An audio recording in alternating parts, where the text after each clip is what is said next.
Y'all know what time it is. Two drinks with the fellas. Oh, I think you know.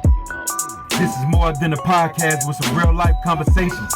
Better get your drinks ready. Yo, what's going on, my beautiful peoples? It's your man's Ken, aka Mr. On My Grind. Constantly grinding to get to that next dime. And like always, I got my partner in crime, and he is. Man, what's happening, everybody? It's your boy B.Mase, so we're about to get into that. You already know, baby. Now, this man right here needs a formal introduction, okay? Because we got a legend in the building, a comedic veteran. You know what I'm saying? He an OG to all the OGs. The man, the myth, the legend we got today, Mr. Comedian Baldhead Phillips. Say what's up, big bro. What's good, y'all? What's good out there in TV and internet land? What's cracking? Man, what's good, Baldhead? Appreciate you coming through and blessing us. And man, I couldn't. We supposed to been did this though, man. It's a long time coming. Yeah, been did this. Exactly. Man. For sure, you're right. But hey, y'all know how we get down. Hey, B.Mase, what you sipping on tonight, little bro? Man, appreciate you on the whole sinners and stuff. I just wanted to get my Irish on, get my Jameson going tonight, drink on some whiskey. What you drinking on tonight, Baldhead? It's a brother in Chicago, good friend of mine, called Disbelief Tequila, and some sugar-free Coca-Cola. I don't know if that makes sense. Getting your health on, get your healthy on, right? That was what was in the refrigerator, but it was healthy. But hey, like I say, every episode, 2025 is the year. Hey, I got some of that Grand Coramino. I'm going to keep sipping it until you give me that sponsorship, Kevin Hart. You did. But hey, y'all know how we get down. What we finna do is toast to another great episode. Clinkety clink. Clinkety clink. Y'all already know. Ooh, man, I've been sitting in front of this computer all day at work, waiting to come get off work so I can do this episode and sip, boy. Get in front of another computer. I can't believe you be doing OnlyFans sober. Nah, shut your ass up, nigga. But hey, let's jump into this and let's get into the mind of Baldheads. Those of y'all that don't know, he is literally a legend in the Chicago comedy scene. If you think that you want to do comedy, you better know some of the OGs like Marlon Mitchell and Baldhead, to name a few. You understand what I'm saying?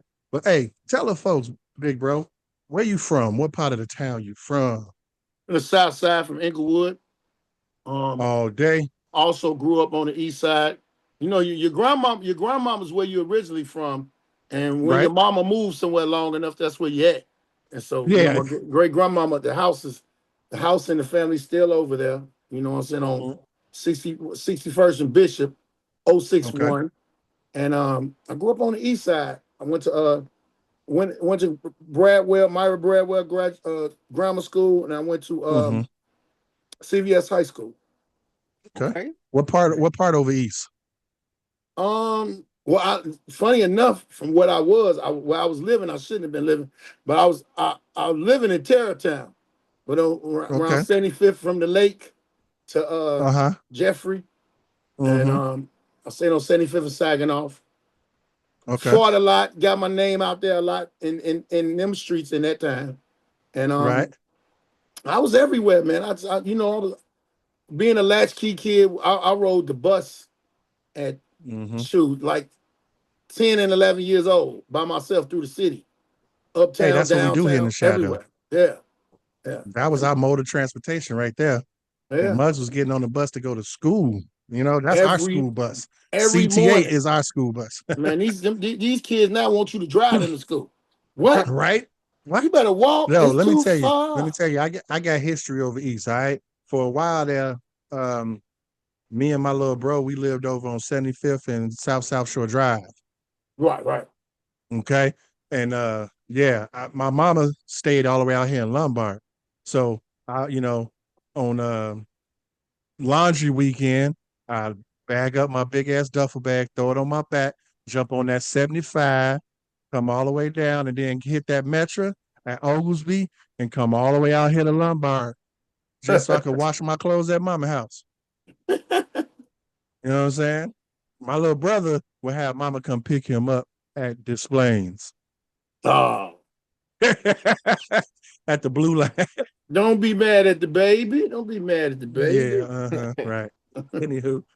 But hey, that's what we did. That's Chi-Town. And I mean, that's in our blood, you know. We learned how to get around town, man. Yo, that was the first pimping right there. We was on the bus going to the Brown crib over here and over there. Hey, boy, do you know how many times you would get on the bus and be somewhere you wasn't supposed to be?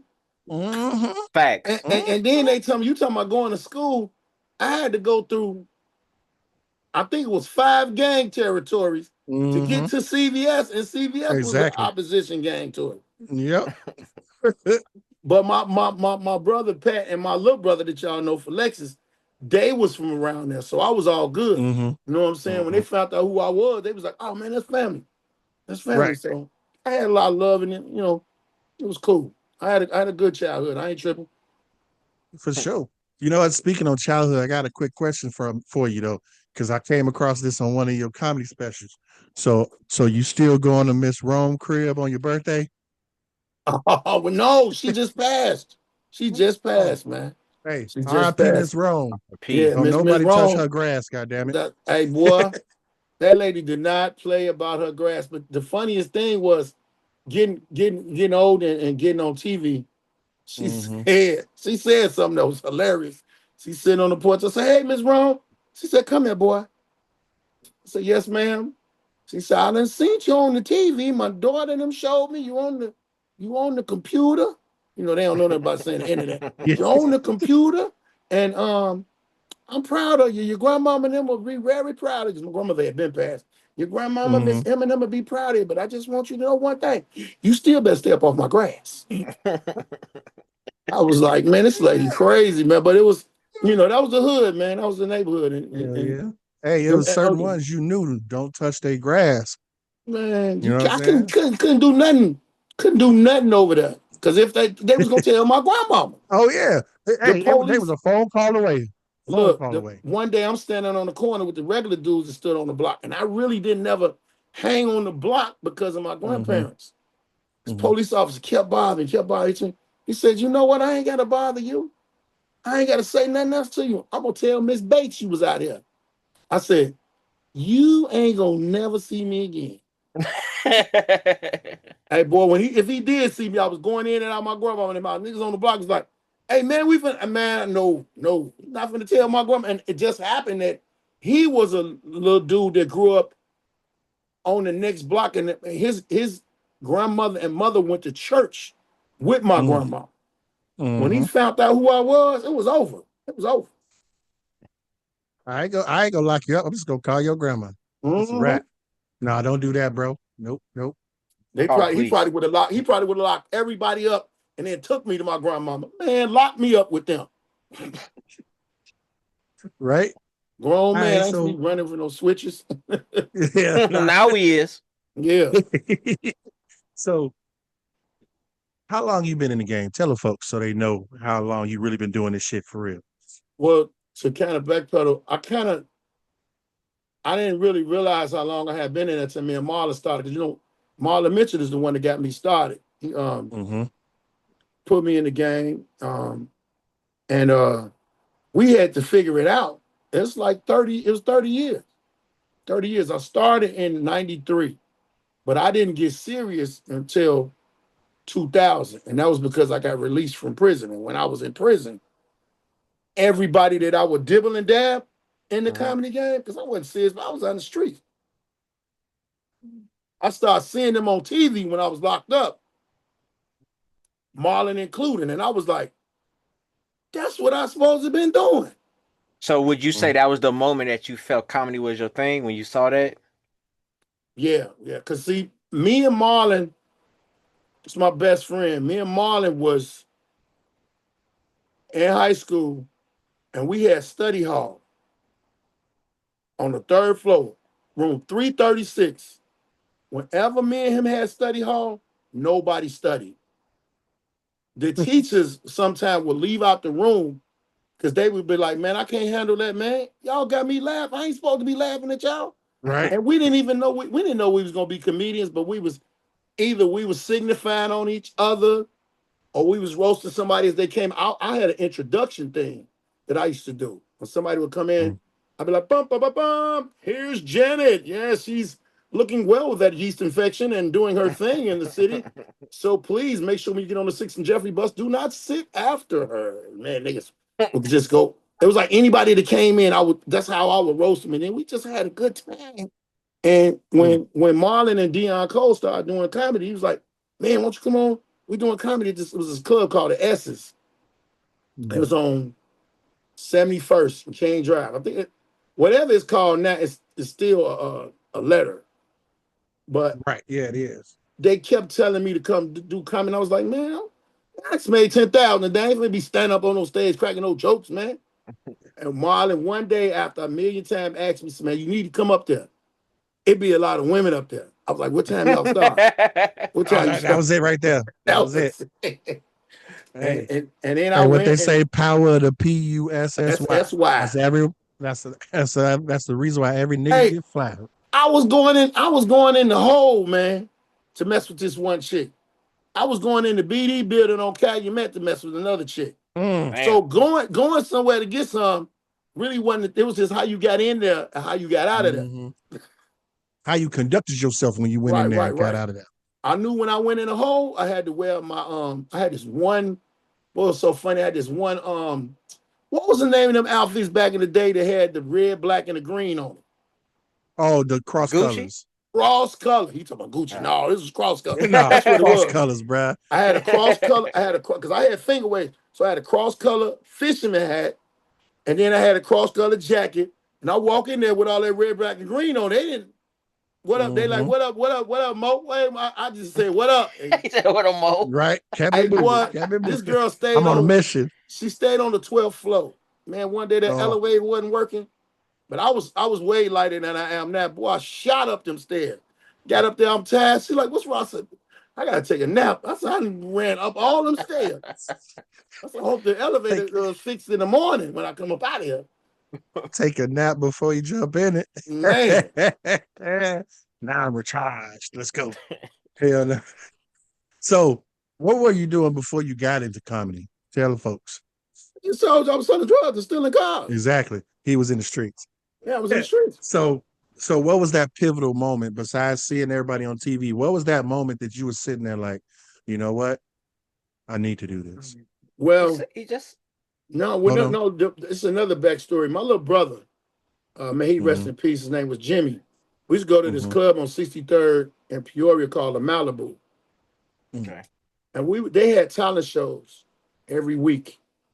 And in the talent shows, it was a lot of dudes that was popping. They was rappers. Mr. C was in there. Casper, Mr. C. My buddy iRock, may he rest in peace. Man, all of them really rest in peace except for this other dude. And every week, one of us would win. I was the only one that was a comedian, though. And I didn't even really call myself a comedian. I was just like I was signifying. I would get up there and talk about everybody in the club, and everybody in this little small hole in the wall knew each other. And it was fun. I would win that $100 here and there, or Casper would beat me. And then the first night, my brother liked this girl. She was a poet. She got up on stage, and she was doing poetry, but she was horrible. And so I started heckling her. I didn't even know my little brother. Like, man, won't you leave her alone? I was like, man, don't you like this girl or something? So I roasted her more. And he said, I bet you won't get up on that stage and do that. And I got up. There was still room on the list. I got up there and won the contest. Then this nigga acting like oh, man, that's right. That's what I'm talking about, man. We finna go to breakfast. No, I'm finna drop your ass off with that little ugly, no rhyming ass girl. That's what I'm finna do. and like from there, I used to go to like little variety shows. And I went to one at the Taste Entertainment Center on 63rd and Low. And that's why I met the Taste. That's why I met my first mentor and the dude that literally taught me hand in hand and verbally how to host. Man, he rest in peace. Tornado, Big Daddy Woo Woo. Big Daddy Woo Woo. He had me, he was like, when he taught me so much that sometimes he would be double booked. And he said, you go take that show over and I'm gonna take that. But it was all stripper shows. You know, he was like the Luke Skywalker at that time. It was Right. male Right. strippers, female strippers, it didn't matter. You know, and when I used to do it, hey man, when I used to do it, them women, they would be laughing, but I would be talking about them so bad. I was like, boy, you gonna go home with all that glitter on your face and that baby oil for the P. Diddy shit. You can get that baby oil. And I learned how to host first. And I used to host concerts and all that. And then I just really, Marlon them started putting me in the comedy shows. But when I got locked up and I was sitting in the day room and Def Jam had went off and Comic View was the thing. Okay. I was seeing all the dudes that I would kind of be dipping and dabbing with. And be like, that's my boy, that's my boy. But nobody in jail believed me. They was like, man, you don't know him. I'm like, man, I know all of them. And there was a couple of dudes that had a lot of time. And I said, these 4 dudes, I got their information. I said, keep watching that TV. I'm finna be on that TV. And it took me probably 2 years after I got out in 2000. I think I did Comic View in 2004 or 5. Got on there, New Jack Spotlight and did it. Man, a week later, I had letters at my crib from dudes in the joint telling me, man, we proud of you. You did what you said you was gonna do. Stay in the game. Message. That was probably the hardest thing to stay in the game because it's like the streets had always been calling me, you know, because I had been doing that for so long. But I was like, I ain't going back to jail. Hell no. I ain't going back to jail. So I stayed in there. And I love it. So you moved around quite a bit, right? Yeah. Tell us the difference between the ATL comedy scene and the Chicago comedy scene from your perspective. Well, the ATL comedy scene is different because you ain't from there. They do with some of the younger cats that ain't really on, they be mixing rap with their comedy. As far as like rappers will come to a show and I'll be sitting up there, I'm 55 now. I'll be like, nigga, I'm ready to go to sleep. The show starting at 11:30 and 12. What is y'all doing? And you know, they still be smoking in certain places. They don't even be smoking square, they be smoking weed, but it's I use a lot of that to practice because I used to have 5 rooms in Chicago that were really rough. And it's like, it ain't even rough as far as the people coming in. It was rough as you in a bar, it's chatter, it's a blender, you know, making drinks, somebody hollering, this, that, and other, and you got to control all of that. So when you got that type of training and like it's like being in the gym and training against some opponents bigger than you. You learn how to prevail anywhere. So coming down to ATL, it really was a breeze. It was easy. But the audience down here are more now sensitive to certain things. Because you know it's a lot of the LGBT men and women down here. The alphabet gang. Yeah, they down here. So it's a place called Cats Cafe, and they do comedy. But Cats Cafe is like Chicago's up north. You know what I'm saying? Yeah. They sidewalk is painted the rainbow color. Gotcha. Like Boys Town. Yeah. That's what I meant. It's Boys Town. So I was like, I got on something one day, and everybody was laughing at one club when I did the joke, but this next club I did it called I think it was Kalamazoo. I forget the name of the club, but I said something about some gay people, and everybody was like, "Oh," and I was like, y'all could take a dick, but you can't take a joke. You know what I'm saying? So that made me switch to whatever joke it is, I got to make it personal. Like I got a gay cousin, or I got a gay this, that, you know what I'm saying?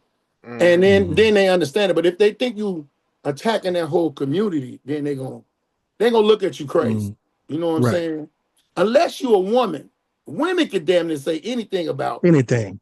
Everything. Yeah, the LGBT crew, the women can say it. Because it's a lot of dudes that, you know, think they them. So that's how they go. But I mean, it's not hard. It's just like Chicago is rough. Chicago is rough. And Serious. The more they rough because they do this. All right, make me laugh. You have to be a comedian. Right. You have to be a comedian and you tell somebody, yeah, I'm on the show tonight. You better make me laugh. Or they say, wait. Don't talk about me. You want me how many times you meet somebody? How many times you meet somebody and be like, yeah, I'm a comedian. They be like, all right, tell me a joke. Oh, they ask me that? Like here in Chicago, that's how they'll be. They be like, yeah, you a man, comedian, they do that. Tell me a joke. And I said, I said, you ain't tell your dentist to do that the way your breath smelling. You ain't tell your dentist to fix your tooth. There's something in the back of your mouth. I get them all the time when they do that. You gonna pay for this. You gonna pay for these jokes. Come on, you know, or follow me or something. You gonna do something. I ain't just be out here telling jokes. This is livelihood, boy. This is a hustle. For real. I praise you on that one. Well, you already kind of basically broke down my next question. The next question was, so do you consider yourself a Chicago-based comedian that lives in Atlanta or an ATL comedian that's from Chicago? I already know your roots is right here, right? My roots is in Chicago, but I'm anywhere. It's like I could live anywhere. I'm right. I sure ain't no. But look, let me tell you what's so funny. He said, I sure ain't know. When I got sick with the COVID, man, they said that on the news. Yeah. Atlanta-based comedian. I was like, man, y'all better go change that. I saw that. That's why I brought that up, because I saw that shit on YouTube. I was mad as hell. Because you know, being from Chicago, my wife told somebody one day, we've been down there for 10 years. She said, yeah, well, you've been down there 10 years. You from Atlanta. No, the fuck I'm not. I'm from Chicago. And I come home all the time. I come home like once, twice a month, because I be out and doing shows or you know, something with my kids and everything. So I'm still, my accent, they say we got accent. My accent ain't gonna never run out. And I sure ain't finna talk like y'all be talking. Right? Hey, real talk, because at the end of the day, what's the one thing that separates us from everybody else if you're from Chicago? It's one thing that we always say when we talk about anything. Hey, Joe. Hey, Joe. Right? Or Goofy Mark. Goofy motherfucker. Yeah. Somebody asked me, they was like, what is that? But guess what? Everybody is, hey, G, let me holler at you real quick. Right. Especially where you from, where, you know, we all be from. Check it out. Hey. Check it out to mean a lot of things. Yeah, I was just going to say that. It means so many things. But if you walking down the street and somebody say, hey, check it out. You better start running. From Chicago, you better not turn around. Hell no, you better start running. Yeah. But so I asked all the comedians that we've had on the show, and again, I watched your birthday episode from last year. That shit was funny as hell. The which one? Comedy over depression. Or when I was online doing it? Yeah. Well, I was high as hell. I had to get off. I was high as hell. But no. I saw the you had a recording of you doing. Okay, yeah. That Mo Good brought you on. And shout out to Mo Good. She's been on the show too. She a part of the Two Drinks with the Fella family. That's my girl. That's my girl, Mo. That's my. I love. We be calling each other twins. I be saying she looked like me with a wig on. Yes, I love some Mo Good. But I ask everybody the same question whenever they on here and they're a comedian. So, what do you feel, especially for you as an OG in the game? What do you feel is missing in the Chicago comedy scene? The struggle of promoting. Like, we used to get out, like, Chicago is a flyer town. And Chicago is a late town. When I mean in a late, you could tell everybody, you could promote 2 months out. They ain't gonna start getting the tickets till that week. Like Thursday, if the show is Friday and Saturday, Wednesday and Thursday, you're gonna be busy. So when I used to promote, like when the internet popped up, before the internet, I was everywhere. I was in all the barbershops, all the beauty shops. I used to have a number of posters that I would get to put inside places. And then I was I never put flyers in people on people's cars. I would put it in their hand. And I would ask, you like comedy? Yeah, I got a comedy show and I'm on the flyer bigger. So the promoting of it died to me probably because of the internet, but it's still people that have flyers for a lot of stuff. But to me, that's what got kicked out of the game. And then that makes the comedians more lazy. Yeah. They don't Definitely lazy. If you see somebody grinding and they got a flyer and they on the flyer, it'll make you more so want to be like, I want to see if this nigga funny. Cause you know, Chicago that I wish you won't be funny. I wish you wasn't, boy. You had me spend my money, put my clothes on. And especially women. Women are more, you know, women are the number one consumers anyway. So you tell a woman, hey man, I'm gonna give you 2 tickets for you and your friends. Come check me out this one time. Next time y'all got to pay. If you take care of your business, they're gonna pay, or they're gonna get a dude to pay. So it's kind of like the hustle of everything. The hustle is a domino effect. If you ain't got the hustle, you ain't gonna have a backbone in it, or the drive. And now they got their hand out. You know, they got their hand out. Oh, man, put me on the show, man. You ain't even been. Have you been to some open mics? You got to go through these open mics. You got to get out here. It's like somebody was telling me one day, man, what you need to do. Hey, man, I'm like, obviously, we talking about practice? I ain't got to practice. I've been practicing for 18 years, nigga. Let's go. Right. And I still get out. Like these shows up here that they got the open mics, I go try my new stuff out. I go try it out and keep doing it. But then, you know, you got the internet where you can put a joke on your social media, and if 10 people like it, I'm going to use that. You know, or more. 10 people or more like it. Oh, that's funny to them 10 people. Let me go and check. Put this, let me act it out on stage now. Yep. So it's really to me, it's just a hustle that's going on. So, I like to add to that. Comedy is really about projecting to your audience. You got to find your audience. Just like you said, just that 10 people liking it, you might not know. It's a bunch of other people who ain't seen the content, who probably ain't got to the content. So he right about that shit. And it's one thing that I've discovered. I went to New York, and this is when I found this out. I went to New York. Shout out to my man Hannibal.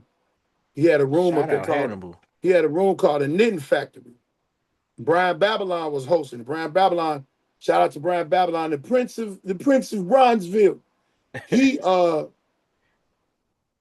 took me to this room. I'm in the room, right? And I'm finna perform. But I'm looking around. It ain't all just black people in there. I never in my life heard of Lithuanians. It was some bad chicks. And I was like, where y'all from? Where y'all from? Lithuania? I was like, I didn't want to say, you know, let me tell you something. I have a real serious problem with sounding stupid. So I didn't ask them where it was. I was like, I'm gonna Google that shit later on. So I was like, man, these people ain't gonna be familiar with me talking about this, that, and the other. So I thought about one of the original kings of comedy that never was on Walter Latham's King of Comedy. Richard Pryor talked about himself. And that's what I did that night. I got up there and I said, I know y'all don't know me. I don't know y'all. So let me introduce y'all. My name is Baldhead. And I just went in on shit about me. And they started laughing. And that's when I realized it ain't just white people that want to hear about black people or white people that want to hear about white people. People want to hear some stories. They want you to take their mind up out of somewhere. You know what I'm saying? And bring you into their world. So I did that and I had a ball. So I learned that everywhere I go, no matter what, if I'm from Chicago, if I talk about me in the perspective of, man, I was chased down the street by some vice lords and some Jehovah's Witnesses, you know. That's a hell of a combination. Right, that combination don't go to where one motherfucker trying to kick my ass, the other motherfucker trying to get me to buy a watch tower. So you know, it's how you like you said, how you project your crowd, but you don't gotta build your crowd. You can gather a crowd. That's what I look at. Because if you try to find your own crowd, you're gonna have a hard time. Okay, let me tell y'all about me. I might be this asshole, but everybody knows an asshole, and a lot of people like assholes because a lot of people got asshole in them. So you know, I'm talking about my life, my battle with child support. You know, I don't know which one was worse, the child support or the baby mama actually going raw in a motherfucker, and you couldn't pull out because she was lousy. lousy women got good pussy. And I just, and Lousy they'll and crazy. they'll say that about niggas. Oh, bum ass nigga got good dick. Okay, well, I'm him, so don't trip.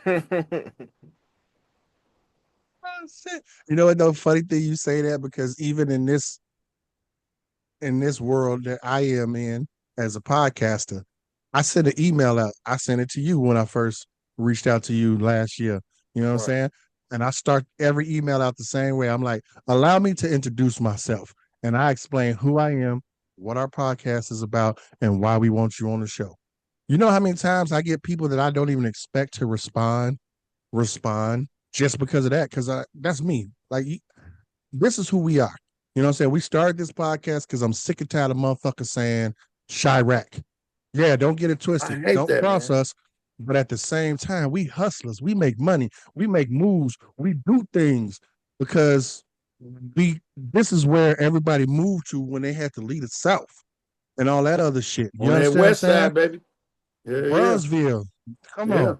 You know what I mean? Like, motherfuckers moved here to have a better life. And guess what? We still do the same shit. We still hustle and grind.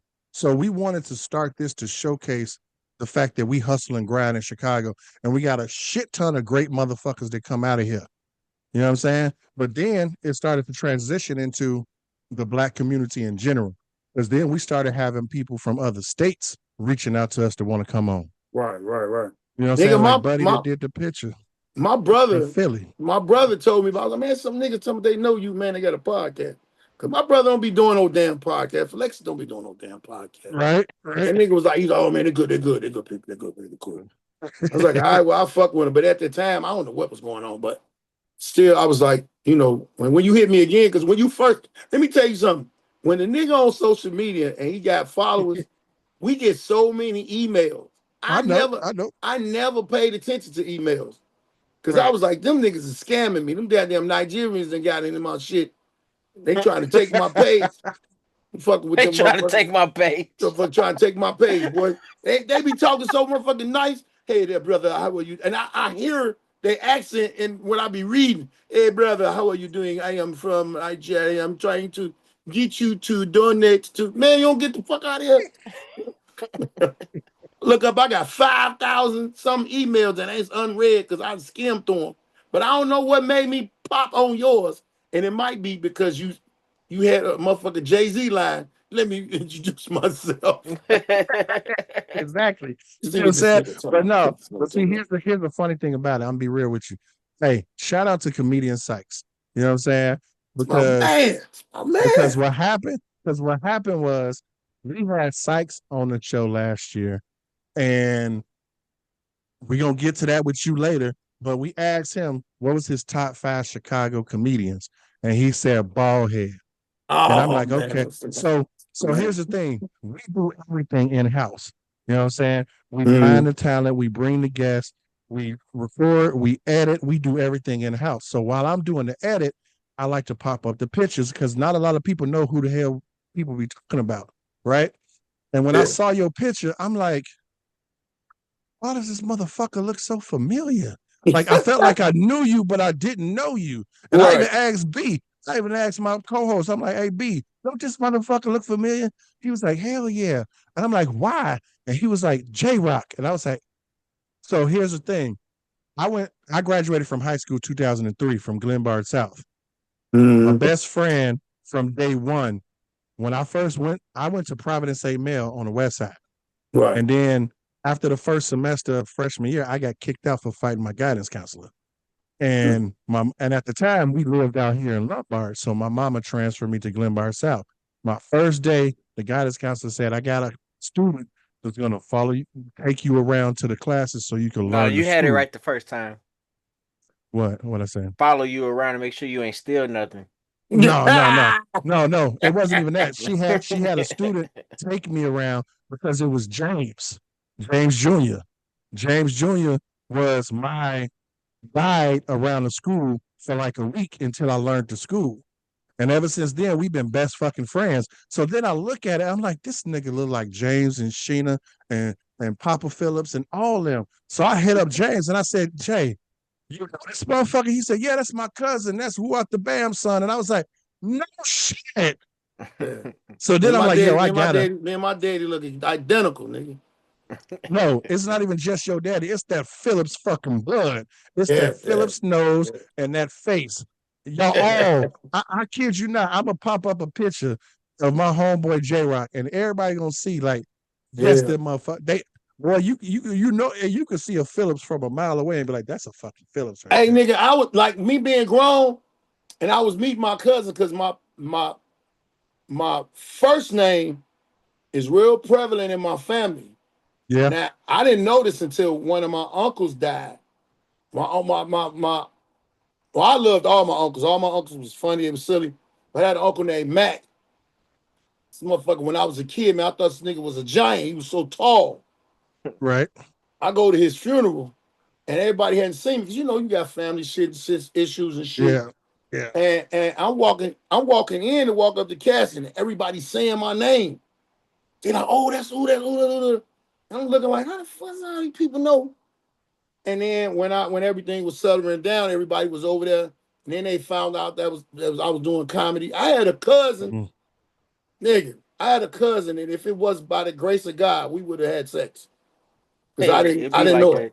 She was fine as hell, and I used to see her come to the jokes and notes, but I didn't know she was like, I used to try to holler at you, but you was always so busy. She was like, boy, I'd try to took you on. I said, man, I would have took you on. I'm glad I didn't. And then my daddy popped up like, hey, you know, this is your cousin right there. I'm like, man, get your ass out of there. You should have been around. So I knew that was my damn cousin. First, shit, I had all these freaky feelings. Yeah. Man, I'm so glad it didn't happen. But yeah, the cousins are the cousins, and all of us, we get along, and it's because of social media. Because of social media, a lot of we y'all get in touch. Shit, it's a lot of y'all. I was seeing J-Rock. Didn't know he was my cousin, but his brother, I knew his brother. His brother's my older cousin.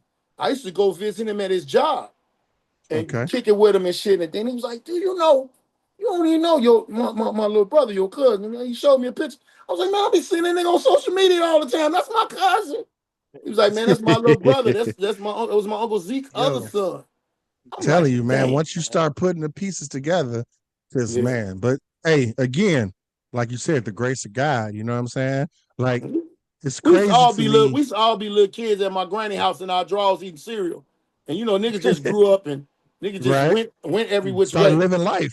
Living life. But the funny thing about it that I always say, even to B.Mase to this day, it's crazy how big Chicago is, but it's also so small. Man, because everybody be connected in so many fucking ways. It's like, oh, how you know? You know, wait, that's my dad, that's my auntie. That what? You know what I'm saying? And it's like, damn, everybody know fucking everybody without knowing everybody. The sad part is what Facebook and social media is a good thing because I have an older cousin that will follow me and they'll tell a younger cousin. And then somebody jump in my inbox and be like, man, you know I'm your cousin. I'm so-and-so's son. And I'll be like, I ain't know they had another kid. Right. And it's so many of us though. And it's just crazy. I love all my cousins. We kicking and we talk. A lot of times I'll be sad because I don't be able to get around them. And it be basically because I'll be busy. I'll be trying to, when I do see them, man, I ain't acting funny because just reach out to me. I'm gonna talk. I'm gonna call back. Here go my number. Call me. You know what I'm saying? You always got in touch with me, so it's all good. It's all love. For sure.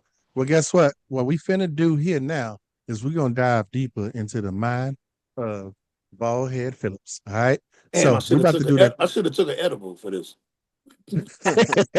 We're about to do top 5. All right. So I want to know, who are your top 5 Chicago comedians? Okay. Well, I gotta say first, my best friend Marlon Mitchell. Don't nobody make me laugh.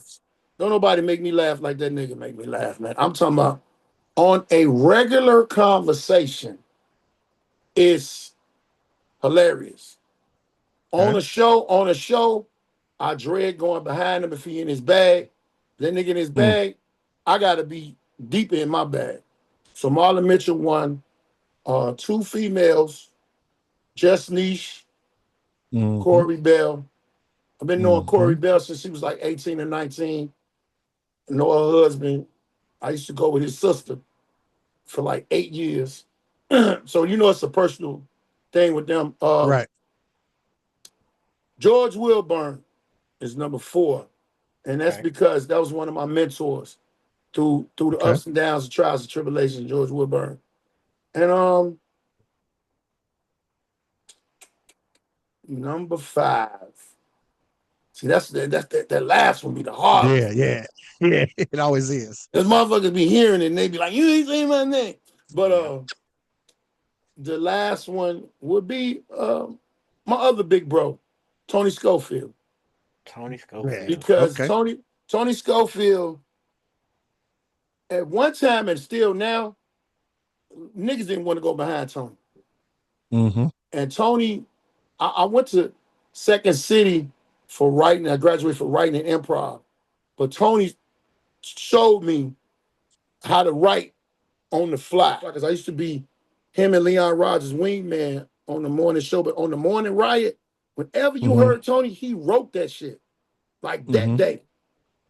And he was just like, put everything to the side and go inside your mind. And that's the reason why I got my podcast, Baldhead's Podcast, because of Tony Scott, Leon Rogers, and Corey Holcomb. Because Corey Holcomb do 5150. And it was only 3 people that Tony and them taught me how to talk on the radio. Gotcha. So And I'm gonna add to that story because that's the truth. This was about 8 years ago.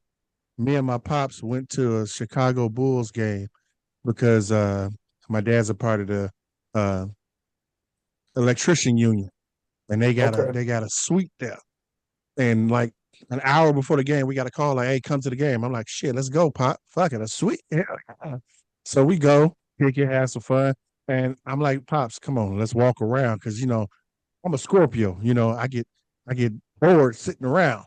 So I'm like, come with me, Pops. We finna walk around and we'll come back. Trust me, we coming back to the suite. But come on. So let's go mingle with the common folks. You know what I'm saying? And I walk right past Tony Schofield. And again, when you know these people on the radio, you don't know what they look like. You know what I'm saying? Right. But I knew that he was a tall, light-skinned nigga, and I heard that voice. And with freckles. Don't forget that. Right, exactly. Howdy doody looking motherfucker. Right. But it's that voice. Like, you hear that voice, wait a minute, I know him.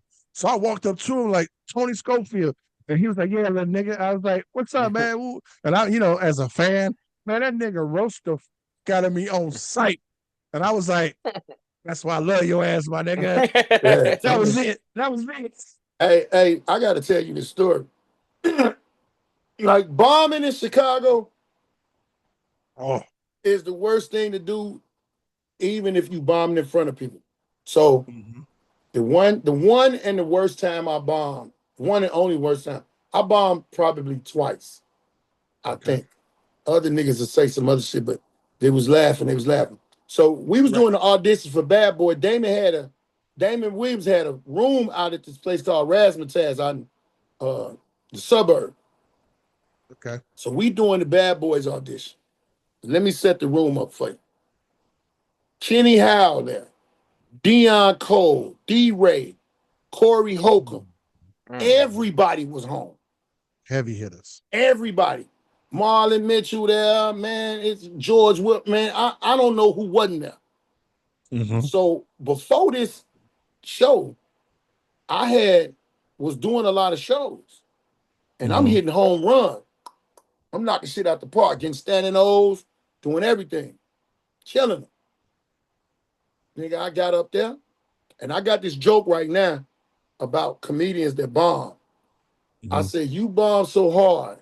When you bomb so hard that you turn the audience into mannequins, nigga, I don't give a fuck what you do. You ain't gonna make no mannequins laugh. They could be sitting there with a smile on it. You ain't gonna make them laugh.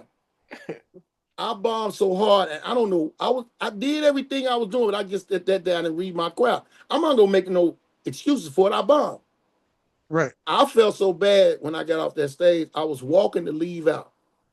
and they say it be your people. All I hear is Marlon Mitchell. Come on over here, baby. Don't do that. Don't leave. You can't leave right now. I done went over there, man. I had to sit down in this. You know how that nigga sat out in that chair on Get Out, and he sunk in that motherfucking chair. Yeah. Nigga, I sunk in that chair. All them niggas got around me.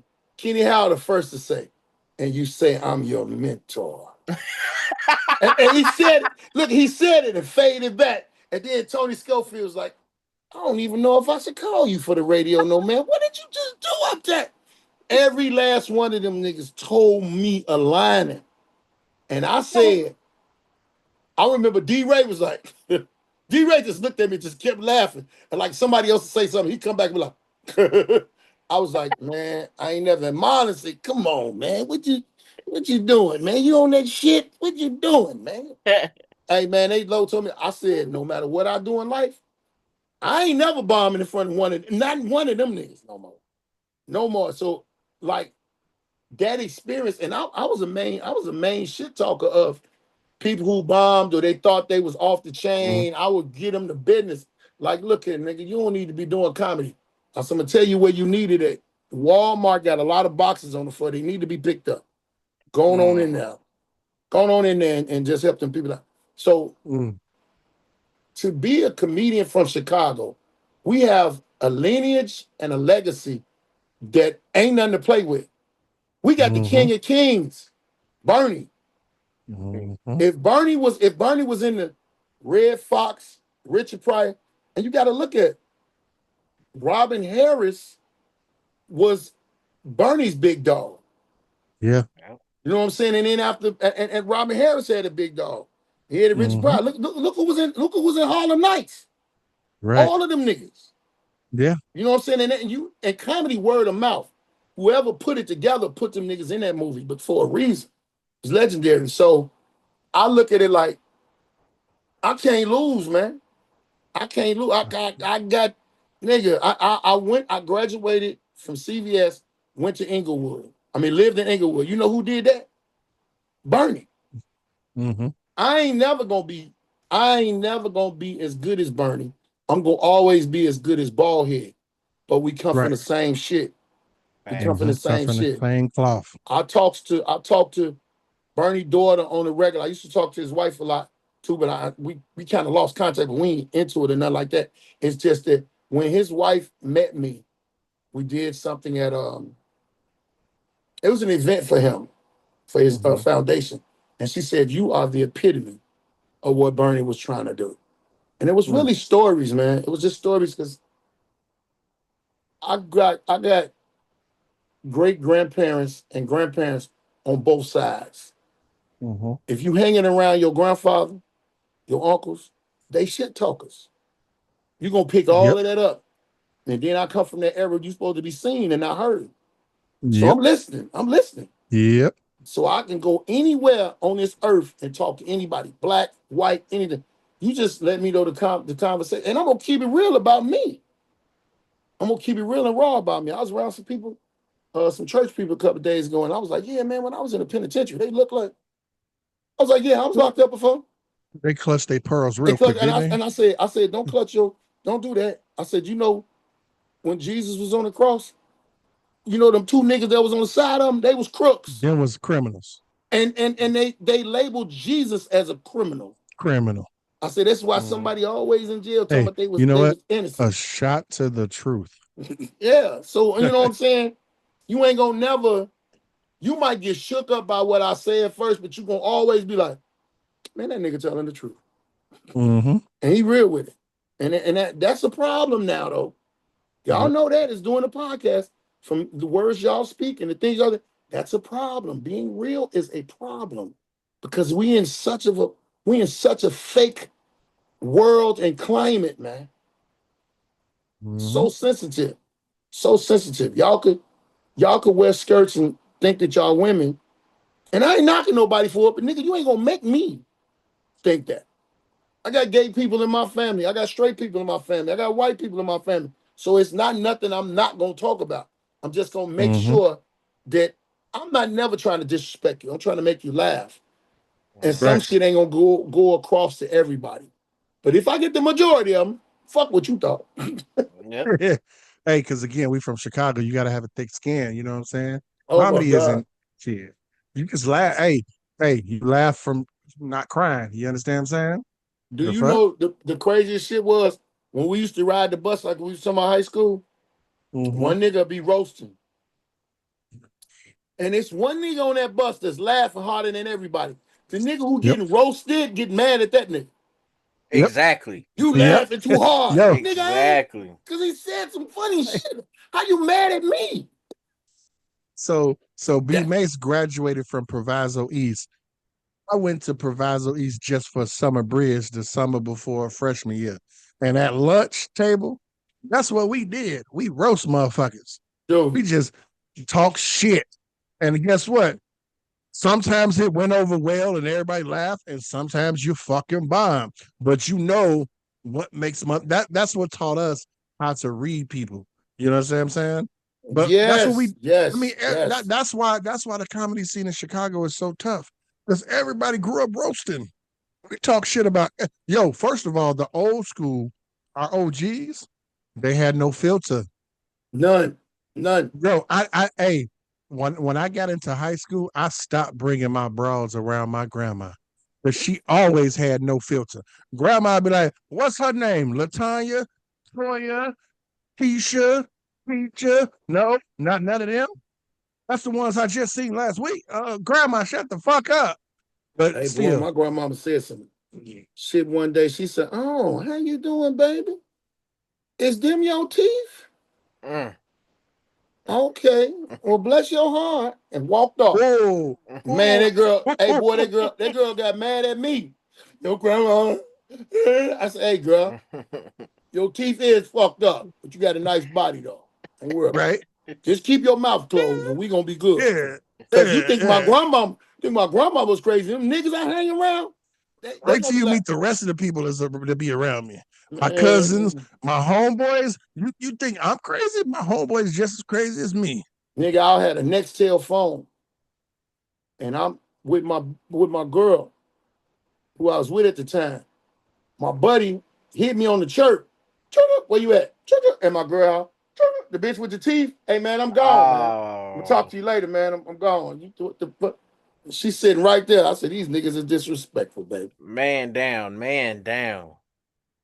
Bogus for that, cuz. Hey, I ain't with her no more. I seen her probably a year or two ago. She got them veneers, but they big as hell. It's got the she got them corporate teeth. You got them motherfucker, them picket fences in her mouth. What the fuck? Make me wanna. They're gonna police them about to hop in your mouth. That's not the right picket fence we was talking about for the American dream, ho. But hey, I got one last top 5, all right? Because you from the shop, and we are music kind of peoples. So what's your top 5 songs? Period. It don't matter. Like when you pull up your phone or whatever you use for your music, what's your top 5 playlist songs? Prince, Michael Jackson, David Hollister, a little bit of Carl Thomas, but also Stevie. And I wish I never met her. Yeah. You said Stevie? I was talking to you, bitch. Stevie Wonder. I was at a table one day, and it was a club, like a restaurant next to Jokes and Notes. I think it was called a Blue Note or something like that. It burned down. But we was in that motherfucker, me, Carl Thomas, David Hollister. Now, David Hollister I grew up on 61st and Bishop, but I used to hang on 62nd and Laughing. Like I said, remember I told you my grandmama didn't play. Mm-hmm. So I be on Laughing doing my bullshit. But David Hollister, baby mama stayed on the block. She grew up with her. So this is before David Hollister switched to gospel. So I'm kicking it with him, and I was supposed to do some skit and not video skits. Remember NWA and them used to have them skits on their shit? I told him, I was like, man, let me do some skits on your shit. This before skits was out. Yeah, and all of that shit. I said, I cater it to the song or whatever. He's like, all right, cool. When I work on this next album, I will. And we kind of lost contact. So when I started doing comedy, see, I wasn't doing comedy back then, but I was always the nigga that was joking. Yeah.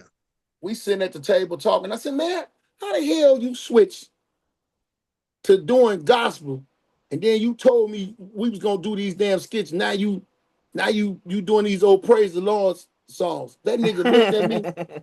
Dave Hollister looked at me and said, how you come from shooting niggas to doing comedy? I said, you know what? I'm gonna stop fucking with you, man. I'm gonna stop fucking with you, man. Because Dave Hollister seen me do some bullshit on the block one day. He on the porch. I didn't know he was on. He wasn't who he was at the time. You know what I'm saying? He was pre David Hollister that well, we he know. was still, I think, was he in, but wasn't he in Blackstreet? Yeah. Yeah, so he was probably, they was finna start doing Blackstreet then. Then when Blackstreet broke up, it was him. Man, that nigga seen me on some gangbanging shit one day on the block. And the house that his girlfriend stayed in, my second mama stayed next to them. So it was, the girl used to be like, yeah, my baby dad, he is a singer. I'm like, all right, hey, what's up, man? Well, bro, we knew he ain't stay around. He was a cool dude, you know. But then when that nigga said that, man, I laughed so motherfucking hard. I was like, nigga, you ain't shit. But right now to this day, I fucks with him and Carl Thomas and all of them. But I listen to their music. I listen to nothing but old school, man. Old school R&B, old school hip hop. I would love just to have a bottle of Jack Daniels and you and Carl Thomas talk about shit because it's a lot David of shit Hollister. going. No. I didn't say David Hollister. I just said Carl Thomas. So, well, you won't be invited. But what I was saying was, if they had the conversation with the way the climate is now, with whoever is on trial right now, yeah, take that. Yeah, so that would be a lovely conversation. I was thinking about that as far as his status. It's like a lot of people that's sitting back to the side that ain't saying nothing. Cause they might not know it, but but let me tell you something. Carl ain't no whole ass nigga. I know. So you know what I'm saying? I think that's why early on it was only one album. Yeah. Cause a lot of niggas, you know, some niggas don't go for certain shit. Some niggas ain't Donnell Jones ain't no whole ass nigga. Niggas be thinking. I'll be surprised by that, but I feel you. Niggas be thinking all them because they R&B singers and then you gotta think about motherfucker think because I'm a comedian and a lot of comedians before me were played with their money or they had to do bullshit to get to where they at. I think I said I probably won't never make it because I'm not with none of that. I've already said I'm not. If I wear a wig, it's gonna be a braided wig or a wig with finger waves. It's not. I'm not gonna act like. Shout out to Tyler Perry. I'm not gonna act like I'm not gonna be no nigga wearing a wig and a dress. Right. I'm gonna be acting like another man. See what I'm saying? You gonna wear a wig like all about the Benjamins, like Ice Cube with the fucking bogus ass braids. Oh my god. Or Romy Rome, some shit like that. I won't be out here with it. Because the craziest part is I got 7 daughters, and I asked my daughters this question one day. I said, "What if they told you your daddy finna do this movie, and I'm finna get a couple of $1 million, and I'm finna wear a dress?" My daughter, she's 15 years old now. She was 8. She said, "Daddy, I don't know that much about your business." She said, "I don't know much about the Bible, but do you remember that part when they said that man denied Jesus?" My oldest daughter gonna say, "Well, how much I'm gonna get?" See, you like your mama. You like your mama. You thought. But no, I don't think men should have to, or black men should have to do that to be, you know. Shouldn't have to, yeah. Especially now, give those transgenders that job. Right. Give them that job. Yeah. They would do amazing in it. Yeah. They would be amazing. Man, let me tell you something. One of my favorite movies is Holiday Heart. And it was because of the acting. But you get, but because of the acting. yeah, but when I see Vin Rames and Baby Boy, I'll be like, nah, man, this could be the same nigga. Could be the same nigga. But then Wesley Snipes was in Blade, but he was also in Fu Manchu. Fu Manchu, yeah. Niggas forgot about that. It was like 4 of them. It was Wesley, Patrick Swayze, John Leguizamo. Yeah, John Leguizamo, and all of them. What did they do? What happened? Them niggas skyrocketed. I think it was one more dude, wasn't it? I think it was one more dude. I don't know, but it was just those 3. It was just them. It was John Leguizamo. Yeah. All of them. Patrick Swayze, John Leguizamo, and John Leguizamo was one. Him. All 3 of them was some of my favorite actors. Yeah. Blade. They act like they enjoyed that shit too much. The Blade trilogy. They got that call. Hey, they got that call. We want you to do this. We got you, and we own it. Eddie was the smartest one. Eddie played everybody on his own. Yeah. Eddie played it. Eddie. But what did he do though? He also produced and did everything else on his own. Yep. That nigga said, "I'm not gonna put no." The fellas is doing our own shit because I'm not gonna change for nobody. We gonna be us through and through. That nigga said, "I'm not putting no wig and the dress on. I'm finna be the whole family, the grandmama, the mama, the daddy." Right. Only people he couldn't be with them 2 little fat boys, but he probably could have been them 2. Hey, Baldhead, I'm sorry things ain't work out for the Bad Boys thing, but what the fuck happened to Martin Lawrence after Big Mama's house? They say he went through.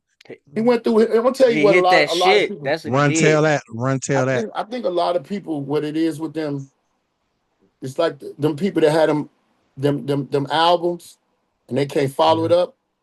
But he had a lot of stress, and when you get to be so big, you want to stay relevant. It's like, what could you do after that? You know what I'm saying? Like Eddie's supposed to be coming back to stand up, but I think he's scared to come back to stand up. You know, Dave got the shit going. He had it before Dave had it. Dave just got, like, to me, my sense of humor is way different than just black people. Mm-hmm. I used to get on punishment, nigga. And my punishment was I couldn't watch Saturday Night Live, Second City TV, Doctor Who, or Benny Hill on Sundays. That was my punishment. Second City TV, if y'all don't know, you should know. Do your research. Yeah. And when I went to Second City to do improv and acting, nigga, that was a dream. That was a dream I didn't even know about. Because I'm like, they got a school? And a lot of people that excelled. I excelled a lot in that motherfucker. But it was like the opportunities that was back then wasn't because, but my manager, shout out to Cherie Buchanan, is a partner with Keenan. You know what I'm saying? I did a road. Now they're doing a road to Vegas. I'm hosting one of them this weekend up here at Atlanta Comedy Theater. And they did a road to New York, and we went to be like extras on Saturday Night Live. I walked past shit. Everybody be talking about, man, where's that? Can we look? Nigga, it was live. Right. It was live, nigga. It was at one time, one shot, you know what I mean? And but I went to a rap party after that. I had never knew what a rap party was, nigga. I was like, there's gonna be some rappers at this place. I'm like, no. Big time. No, like I went to the rap party. I got in tune with the writers from The Office. I took a picture, nigga, with one of my favorite characters off of Game of Thrones, Jamie Lannister. Yeah. The Kingslayer. And that experience to be around them people and talk. But the only person that I was mad at, that I hated, was the crazy motherfucker off of Hangover. He was over there, and I said, man, bro, can I possibly take a picture with you? I'm a big fan. Hair? Yeah. I said, possibly take a picture with you. I'm a big fan. He was Zach Galifianakis. Yeah, he was like, well, if I take a picture with you, I'm gonna have to take a picture with other people. I was like, don't worry about it. Fuck you. Well, but you're from Chicago. Fuck. But me being a comedian, I understand. See, Chicago, and me being who I was, motherfuckers know about my background, I don't be getting approached in no crazy way. Some people will be like, do you think? Yeah, come on, take a picture with me. And that made me be like, I ain't never finna be one of them dudes. But at some certain point in time, you gotta have your privacy. You know, you gotta have your privacy. You want to be out. You want to be out. Hanging out, being normal. Right. I'm out with my daughter. People want to approach, but they'll be kind and say something. But if I'm out on the block or somebody with a bunch of GDs or some stones, they be like, man, I ain't going over there. fuck them niggas on bullshit over there. Hey, prime example. You had that video, you had your daughter, and it was a Super Bowl weekend. Yeah. And you was like, we ain't got no TV. We finna go eat some fucking dinner. No, it sounded like that. She said, we ain't got no team. Oh, team. We ain't got no team. I put it back up. I was like, that sounds like she said we ain't got no damn TV. It's gonna make okay, because that's exactly what I thought. And that's the one she's 15 now. She's 15 now. She said, and you was like, yeah, we finna go have some dinner. But that was, but again, that's one of those moments where if you were on a Zach Galifianakis status, you wouldn't have been able to just go grab some dinner. Right. So, like, I get it. You understand. We all understand that. Yeah. Like, at the end of the day, everybody knows us, but we want to be normal too, and that's what we as regular people got to understand when we approach people. So, you got that mentality. That Chi-Town mentality. We look at both ends of the spectrum, and at the end of the day, we gonna judge the bullshit, right? My mama told me years ago. She said, you so stupid. When you become famous, you ain't even gonna know you famous because you don't pay that shit no attention. She said you got to be careful how you move. And that was because one day we was in Evergreen Plaza. That let you know how long ago it was. We in Evergreen Plaza. God damn. And it was like 3 dudes standing over to the side looking at me real crazy. I told my mom, I said, man, I might have to bail up out of here or do something to these niggas. She's like, what y'all said? The niggas keep looking at me all crazy. She was like, boy, did you forget you've been on TV? And so dude walked up and said, hey, man, I ain't mean to interrupt you, man, but you comedian Baldhead? And I'm like, yeah. I'm still on the defense. Like, you still on some like, hey, this apprehensive nigga think and shit. This he nigga like, know man, I'm a GD. I'm a fan, what the man. fuck? I'm a big fan. Can I get an autograph? That was my first autograph in Evergreen Plaza in a fucking lady store. Lady store. I was in there with my mama. I'm like, man, I should have been sitting down some damn well. It wasn't the Secret of Victoria, was it? Hell no, I wouldn't have went in there with my mama. I'm just hey. I'm just making sure. But hey, you know what? We done dug deep into the mind of Baldhead. So those of y'all that don't know him, you better know him after this episode, okay? But B.Mase, I see you over there getting excited in your chair. I think it's about that time. Well, everybody, it's your favorite time of the episode where we talk about this week's Coolest Hell Award. And we had a contestant who wanted to go through the car wash and had themselves a great adventure. How about y'all watch it right here? Oh my gosh. Appreciate y'all watching that video. So, normally, you know how we do. I'm going to go ahead and pass it on to our guest Baldhead. And then I'm going to give it to my bro. And then I'm going to close this out for the night. So, Baldhead, please tell us, what do you think about tonight's Coolest Hell Award? I think that they be lying when they said cocaine is not out here no more. I don't really think I think what it is that people ain't smoking it. I think they're eating it now. Because that man had to be eating some cocaine to think he was gonna catch that thing with what was he trying to catch it with his mouth? What else? I know he had to go to the dentist or the emergency room, and he probably shitted on himself. But yep, that's cocaine. Cocaine do that. I think you are right on the head with that, Baldhead. We're gonna go ahead and pass it to my bro. What do you think about tonight's Coolest Hell Award? Okay. All right. So first things first, he definitely went to the school of Rick James, okay? Because yes, cocaine is a hell of a drug, real talk, okay? But also, when Karma says, bitch, I'm real, hold my drink and watch this, and bust him in his motherfucking face, all right? At the same time, when he sat there and said, look, hey, we finna go viral because I'm finna go through this shit. And then it's like, you need to stop and think for a second, you dumb motherfucker. Because you know what? Remember, B.Mase, my mama was the Cub Scout leader, and I was the goofy motherfucker that lit the fucking homemade bomb we made to make a fucking to, I'm sorry, hold on.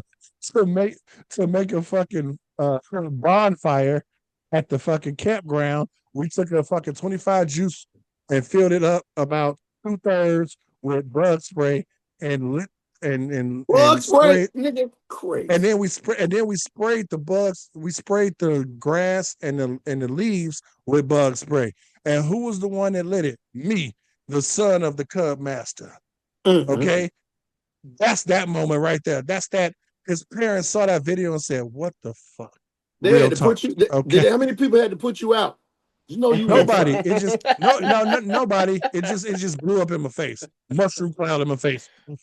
Goddamn. Fell back, hit the ground. I wasn't on fire. But of course, you know, in that moment, I fell back, and the only voice I heard was my mama voice. Of course, it was my stupid ass son. Okay, that was that moment right there when he got hit in the face. His mama was nowhere to be found, but I know he heard in his mind, my stupid ass son did that. Okay, that's crazy. That's those moments right there. Oh, mommy, look, we're going viral. We got 23,000 followers, and they only got 1,000 views of you fucking your face up. Now, also, I did my research, and I found the aftermath pictures. He really didn't fuck himself up that bad, but it could have been worse. That's the whole point. Because all he had was like some cuts under his nose and a cut on his forehead. That's really all he got. And it's going to pop up on the edit. But at the same time, it could have been worse. Bitch, you could have been decapitated. You could have looked like you went and ran into fucking Al-Qaeda and ran over to Iran right now. And they just said, fuck this white boy. We getting money. And when his mama said, all we got is $32.69, they chopped your fucking head off. That's what that fucking brush could have did to your goofy ass. He pulled up to the scene with his silly missing. Exactly. All right. But you know what? I'm going to digress. I'm going to let B.Mase take over. You did a very, very good job, Mr. OnMyGrind. I appreciate both of y'all bring y'all enlightenment to this situation. But not only is this motherfucker in the coolest hell award wrong, I'm also wrong. Bro, you was correct. He was sitting in the motherfucking bed of a truck because that flap came folding like a Lego block just coming straight to his face. I don't know why y'all be trying to skip all these damn dental insurance. Do not go to the car wash. Do not use this new toothbrush that this dude found because it's going to take your teeth out instead. So before you exit that car wash, pick up all your teeth and come get this coolest hell award because you fucking deserve it. Exactly. Now, I'm gonna call you Mr. Baldhead, okay? Because you know, out of respect, because you know, you an OG, real talk, okay? But you're a hard-working man, real talk, okay? You're one of the hardest working motherfuckers I know, all right? Because you got, what is it? Let me see, because you know, I took my notes, all right? So, so not only do you got Talks with Baldhead and OG Talk, you also had Laugh and Libations podcast and all the comedy shows and appearances and all the shit you got going on. So tell the folks right now what you got cracking right now that's relevant.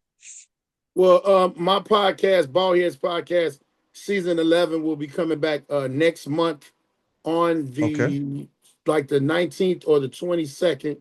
I'll be doing it live from Dallas, Texas, in my sister's house. And what can they see it at? Where can they find it? They can see it it's on YouTube. It's gonna be on YouTube, Facebook, and they can catch it on Spotify. Okay. Also, I'm I got some shows coming up. I'm gonna be doing a show in Chicago on the 26th at the DuSable Museum. I'm doing, if you're in Atlanta, July 18th, I'm doing the winery, Atlanta Winery. And I'm basically really overall building my social media up to what it is. If y'all are on Facebook, follow me, Baton Baldhead Phillips, or you can follow me at Comedian Baldhead Phillips. On my Instagram, Comedian Baldhead Phillips. And like I said, my YouTube is Baldhead's Podcast. I'm pushing the envelope to get my social media bigger, getting some revenue from it, getting information out. My OG Talks is a short motivational thing that I do to cats, and I try to get them information and let them know that street game ain't what it should be. It's gonna take you away from your family. These people don't care. They making money off of your ass being locked up. So don't make nobody else no money. Be out here free to make your own money. I do that every other day on my Facebook and on my Instagram. Message. I'm just really out here, man, trying to give back with a lot of information about these streets and how they ain't what you think they are. Stop doing what you got to do to hurt yourself. And I'm trying to do my best to bring the funny, man, because laughter heals. You know what I'm saying? Laughter heals. Comedy Over Depression is my foundation that I started because y'all know I had a brother that was a comedian too, Floyd J. Phillips. Y'all look him up. When he passed, that's when I came up with the Comedy Over Depression thing because it kind of messed me over mentally. That was my big brother, and I fell into depression. I didn't even know I was depressed. A friend of mine seen me and said, man, look like you've been depressed. I'm like, nigga, I'm a gangster. I don't get depressed. He said, you ever see a gangster movie? When that music come on and they be looking at the wind, nigga, they be depressed. And I had to do some research, and I was like, damn, I didn't know I was depressed, but that's basically it, man. I'm building my social media out on this road. I just signed a contract to be represented. I have a management team now, 360 Management, 360 Network. My manager is Cherie Buchanan, and we got a lot of things going on, a lot of stuff. So I'm gonna be doing a lot of freaking shows. I'll tell you, watch my social media. Watch my social media. Real talk, 100. B.Mase, what you got, my boy? Man, I just want to shout out to Baldhead for coming on and blessing our show. We definitely appreciate it. Me myself personally, I watched the shit out of Comic View, and I definitely remember episodes where you used to bless the stage. So it's a blessing for our audience to actually see you talking to us and explaining your story, things they didn't know and things we didn't know. So I appreciate that. I also want to shout out to everybody listen up, y'all just come on. Special needs, ADHD, people who do dope, Rick James. All y'all be safe on 4th of July. Keep y'all damn hands in y'all pockets. Y'all celebrate safely out here. Watch them skyrockets. And shout out to Kamala Harris. Things that's going on right now. Everybody be safe. Y'all go ahead and get them YNs. Speaking of running from the switches, y'all go ahead and get them YNs over there to handle all this shit that's going on, if it does go on. And send them after them sleeper agents too that they talking about they got. So Man, please. that's scary. That's scary. That's scary. I'm always real. I be thinking about it when it come up. I know timing. So y'all pray up and stay close to y'all family. And we appreciate y'all watching and we love y'all. And I'm going to finish it out real quick because y'all already know how we get down. Don't forget to like, comment, share, and subscribe and hit that notification bell to know when our show will arrive, baby. And again, just like B.Mase said, hey, mad love and respect to Baldhead Phillips. Hey, bro, big bro, thank you for coming through. This has been a pleasure. This has been an honor and a privilege, okay? Because you were OG. You understand what I'm saying? Man, thank y'all for having me, man. To me, just a little goofy, dumb shit that we've been saying, and we heard you laughing, motherfucker. Two drinks from fellas about to blow the fuck up, bitch. You understand? Stop playing with me. Shit. Hey man, I thank y'all. I thank y'all for having me, man. I like how y'all podcast is structured and everything. Y'all making me get some tips on my shit, what I need to do. So let me tell you something. Love. This is us. Let me tell you something. I told you before. We started this shit. What you just witnessed is me and B.Mase in our true form. This is us to the fullest. We started this phone conversation. Exactly, but I'm just saying, real talk. Basically, a phone conversation. But anyways, real talk though. Hey, the show about to go live. The shit about to be popping. Hey, it's going live. Y'all check us out and follow all of Baldhead shit because his shit will have you curled the fuck up, cracking up, laughing. He roasted this broad for 3.5 minutes because she heckled him. Okay. Oh yeah. Okay. You did your research, boy. That's what you did your research. Okay, exactly. All right. But hey, we out this bitch anyway. Peace. And let me figure out how to stop this bitch. Love and peace, y'all. Y'all stay safe. Much love, baby. Y'all know what time it is? 2 drinks with the fellas. I think you know. This is more than a podcast with some real life conversations. Better get your drinks ready now.